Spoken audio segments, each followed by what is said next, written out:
Toscana e Sardegna quest'anno, come dire, hanno segnato il passo in questi ultimi anni e quest'anno in particolare quanto a scoperte che mettono un punto a capo con le novità archeologiche. Cominciamo dagli ultimissimi, la Toscana.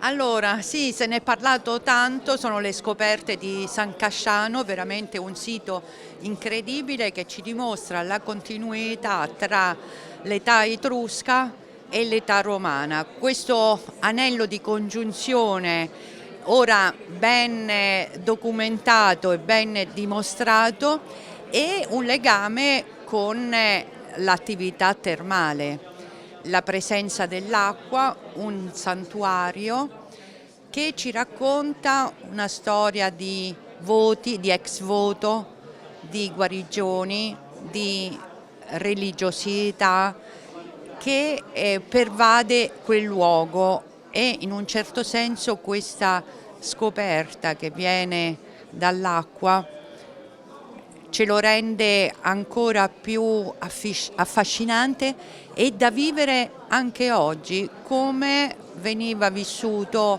in antichità.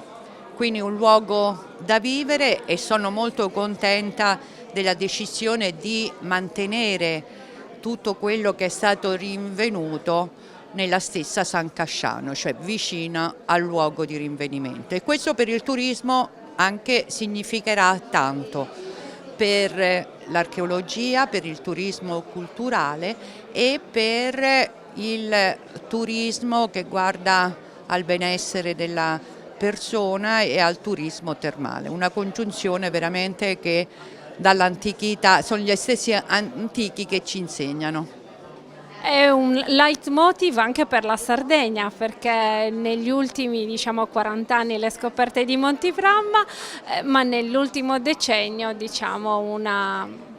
una spinta in più perché queste diventino iconiche nel territorio.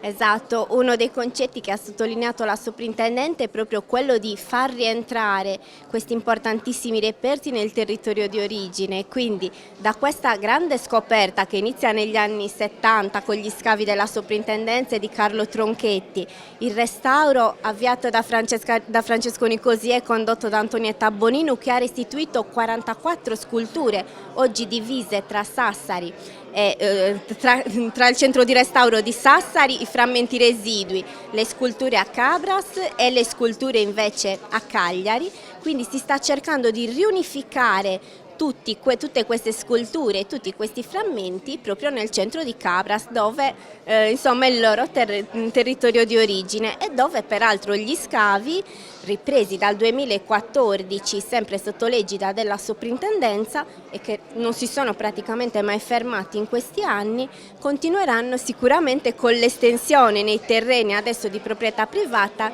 a restituirci ulteriori sorprese. Grazie ad entrambe. Grazie. Grazie.